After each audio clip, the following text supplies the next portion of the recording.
आज की हमारी चर्चा जयशंकर प्रसाद के दो बहुत ही खूबसूरत गीतों पर है। और उतने ही अलग। हाँ बिल्कुल, देवसेना का गीत और कार्नेलिया का गीत।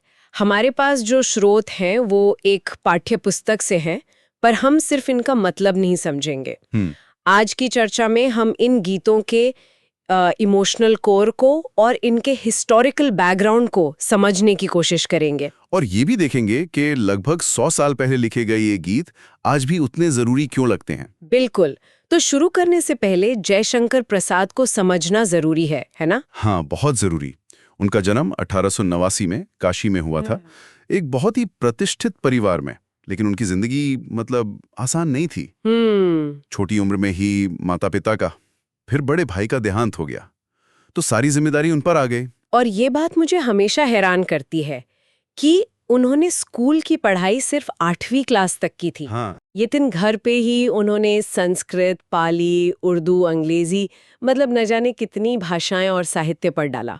वो एक तरह से सेल्फ मेड स्कॉलर थे। और मजे की बात यह है कि वो सिर्फ एक राइटर नहीं थे। अच्छा। हिस्ट्री, फिलॉसफी, आर्कियोलॉजी, इन सब पर उनकी जबरदस्त पकड़ थी। और उनके काम में ये गहराई साफ दिखते भी है। वो बहुत शांत और गंभीर स्वभाव के थे। तारीफ या बुराई, इन सब से उन्हें कोई फर्क नहीं पड़ता था। बस अपना काम करते थे। हाँ बस। और काम भी क्या खूब किया। थे तो वो मूल रूप से कवि, लेकिन नाटक, उपन्यास, कहानी, हर चीज में उनका कोई जवाब नहीं। बिल्कुल। उनके नाटक स्कंदगुप्त, चंद्रगुप्त, ध्रुवस्वामिनी आज भी क्लासिक माने जाते हैं। और उनकी कविता कामायनी तो हिंदी साहित्य का एक मील का पत्थर है। यहीं पर एक बहुत जरूरी बात आती है।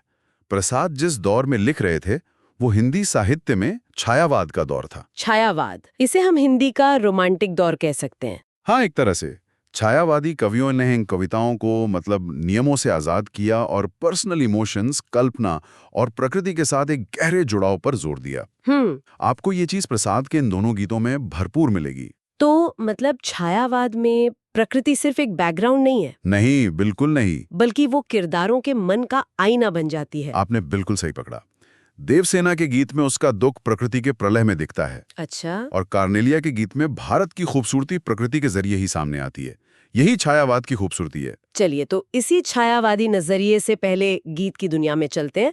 देवसेना का गीत, ये उनके नाटक स्कंदगुप्त से लिया गया है। देवसेना मालवा के राजा बंधु वर्मा की बहन है। लेकिन यह परिचय काफी नहीं है। कहानी में बहुत दर्द छुपा है। सही। बहुत ज्यादा। गीत की जो पृष्ठभूमि है वो बहुत दुखद है। उस समय हूणों का आक्रमण हो रहा था पूरे आर्यव्रत पर, यानी प्राचीन भारत पर। हाँ, और पूरा देश एक गहरे संकट में था। इसी लड़ाई में देवसेना का पूरा परिवार मारा जाता है। ओहो। वो अकेली रह जाती है। तो एक राजकुमारी जिसका सब कुछ लुट चुका है, वो राष्ट्र सेवा का व्रत लेती है। लेकिन कहानी में एक व्यक्तिगत मोड़ भी है। वो मन ही मन गुप्त वंश के सम्राट स्कंदगुप्त से प्रेम करती थी। हाँ, लेकिन स्कंदगुप्त का ध्यान उस वक्त मालवा के एक अमीर सेठ की बेटी विजया पर था। तो ये एक तरफा प्रेम था। बिल्कुल। और ये एक तरफा प्रेम देवसेना के दुख को और भी गहरा कर देता है। वो अपने प्यार का इजहार भी नहीं कर पाती और पूरी जिंदगी देश के लिए समर्पित कर देती हैं। और यहाँ कहानी में वो मोड़ आता है जो मुझे सबसे ज्यादा चौंकाता है। कौन सा? सालों बाद जिंदगी के आखिरी पड़ाव पर जब देवसेना एक आश्रम में भीख मांगकर गुजारा कर रही हैं, तब स्कंदगुप्त उनके पास शादी का प्रस्ताव लेकर आता है। हाँ, इतने सालों बाद। मतलब इतनी देर से। सही कहा आपने। तब तक बहुत देर हो चुकी होती है। देवसेना के लिए वो प्रेम अब अतीत की एक मतलब भूली बिसरी याद बन चुका है। वो अपने सिद्धांतों और आत्मसम्मान के साथ समझौता नहीं करना चाहती और स्कंदगुप्त के प्रस्ताव को ठुकरा देती हैं। मुझे लगता है ये सिर्फ एक त्याग नहीं है, नहीं, ये आत्मसम्मान का एक बहुत बड़ा बयान है कि मेरा अस्तित्व तुम्हारे स्वीकार करने या न करने का मोहताज नहीं है। सही बात है। और इस इनकार के बाद जब वो अकेले में अपने बीते हुए जीवन को याद करती हैं, तब वो ये गीत गाती हैं। हाँ, और गीत की पहली ही पंक्ति दिल पर लगती है। आह वेदना मिली विदाई। जरा सोचिए, वो ये नहीं कह रही कि मुझे वेदना मिली, वो कह रही हैं कि मैंने जिंदगी से विदाई ली तो तोहफे में भी वेदना ही मिली। पूरी जिंदगी का सार एक लाइन में। एक लाइन में। आगे वो कहती हैं, मैंने भ्रमवश जीवन संचित मधुकरियों की भीख लुटाई। इसका क्या मतलब निकालें? क्या वो अपने प्रेम को एक भ्रम मान रही हैं? ये बहुत गहरी पंक्ति है। मधुकरिया मतलब भिक्षा में मिली हुई चीजें। वो कह रही हैं कि मैंने पूरी जिंदगी जो छोटी छोटी उम्मीदें, जो प्रेम इकट्ठा किया था, उसे एक भ्रम के पीछे भीख की तरह लुटा दिया। उसे अपनी जवानी की नादानियों पर पछतावा हो रहा है। तो वो अपने अतीत को देख रही हैं। हाँ, और उसकी आंखों से आंसू बह रहे हैं, जैसे वो एक थके हुए यात्री की शाम हो। और वो पंक्ति तो कमाल की है, चढ़कर मेरे जीवन रथ पर, प्रलय चल रहा अपने पथ पर। हाँ, मुझे ऐसा लगा जैसे वो ये नहीं कह रही हैं कि प्रलय उन पर आ रहा है, हाँ, बल्कि वो खुद ही उस प्रलय को ढो रही हैं। बिल्कुल आपने सही पकड़ा। जैसे उनका जीवन ही एक विनाश यात्रा बन गया है। एकदम। विनाश कोई बाहरी शक्ति नहीं है, वो उसके जीवन का हिस्सा बन चुका है, उसी के रथ पर सवार है। और फिर भी वो कहती हैं कि मैं अपने दुर्बल पैरों से उस प्रलय के साथ एक हारी हुई होड़ लगा रही हूं। उसे पता है कि वो हारेगी, लेकिन लड़ना नहीं छोड़ रही। यही इस किरदार की ताकत है, और यही उसकी त्राजदी भी। यही छायावादी शैली है जहां उसका आंतरिक तूफान बाहरी प्रलय का रूप ले लेता है। तो देवसेना का गीत हमें एक ऐसी तस्वीर दिखाता है जहां व्यक्तिगत दुख और राष्ट्र का संघर्ष एक दूसरे में गुंथे हुए हैं।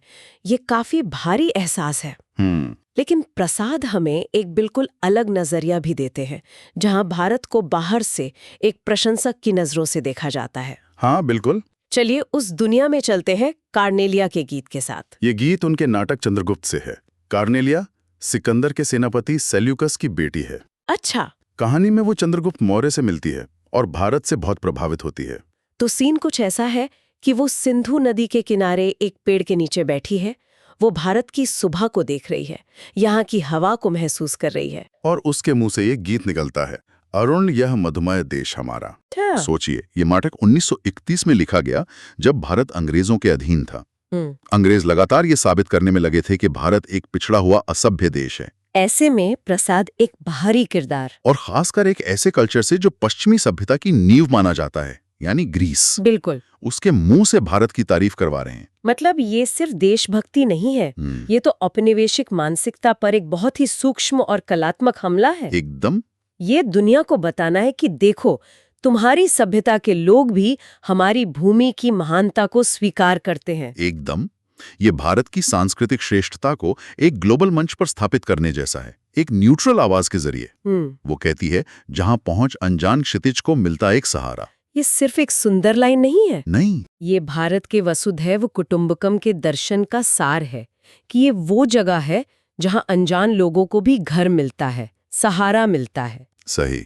गीत में प्रकृति का वर्णन भी बहुत खूबसूरत है। लघु सुर धनु से पंख पसारे, शीतल मलय समीर सहारे, उड़ते खग जिस ओर मुंह किए, समझ नीड़ निज प्यारा। वाह। ये पढ़कर तो आंखों के सामने एक तस्वीर बन जाती है। और ये भी सिर्फ प्रकृति का वर्णन नहीं है, वो कह रही हैं कि ये देश इतना प्यारा है कि सुबह सुबह इंद्रधनुष जैसे पंखों वाले पक्षी भी इसी को अपना घोंसला समझकर इसकी तरफ उड़ते हैं। हाँ, यानी ये सिर्फ इंसानों के लिए ही नहीं, बल्कि प्रकृति के हर जीव के लिए एक घर है, एक आश्रय है। कार्नेलिया का गीत भारत की एक बहुत ही आदर्शवादी तस्वीर पेश करता है। दया, करुणा, सबको सहारा देने वाला देश। क्या ये उस समय की राजनीतिक जरूरत थी, या प्रसाद वाकई ऐसा ही मानते थे? मतलब ये थोड़ा ज्यादा आइडियलिस्टिक नहीं है? ये एक बेहतरीन सवाल है। यकीनन इसमें एक राष्ट्रवादी भावना है जो उस दौर की जरूरत थी। प्रसाद भारत के गौरवशाली अतीत को जगाकर वर्तमान को प्रेरित करना चाहते थे। अच्छा। लेकिन साथ ही ये उनका एक दार्शनिक विश्वास भी था। अच्छा। एक और पंक्ति है, बरसाती आंखों के बादल बनते जहां भरे करुणा जल।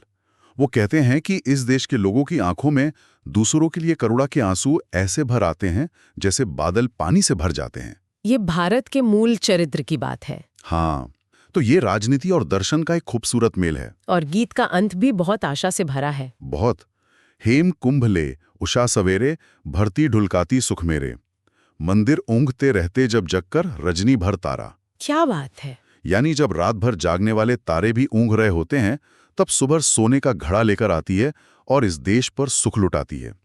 ये एक बहुत ही पॉजिटिव और खूबसूरत इमेज है। बिल्कुल। ये भारत की एक ऐसी तस्वीर है जो शांति, सौंदर्य और करुणा से भरी है, जो देवसेना के गीत की वेदना और संघर्ष से बिल्कुल विपरीत है। तो इन दोनों गीतों को एक साथ रखकर देखें तो प्रसाद हमें क्या दिखा रहे हैं? इसके लिए अपना सब कुछ, अपना प्यार, अपना सुख सब कुर्बान कर देती है, और अंत में उसे सिर्फ वेदना मिलती है। सही।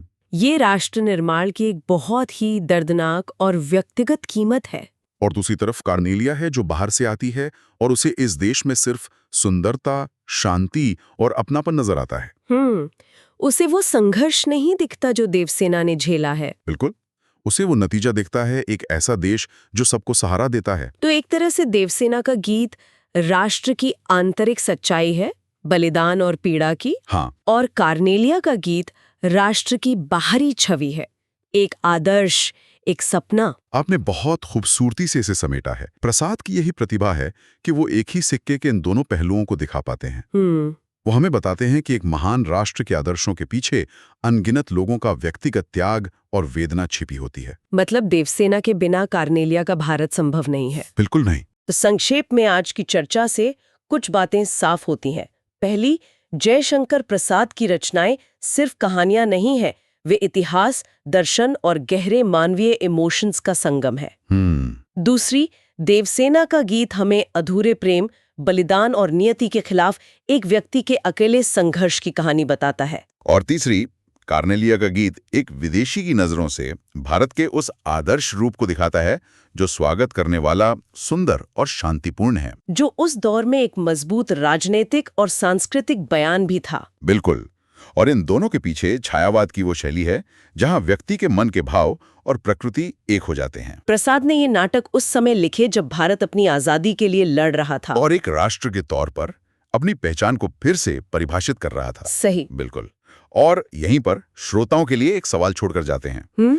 कला, जैसे कि ये गीत, एक देश के बारे में हमारी सोच को कैसे बनाती है?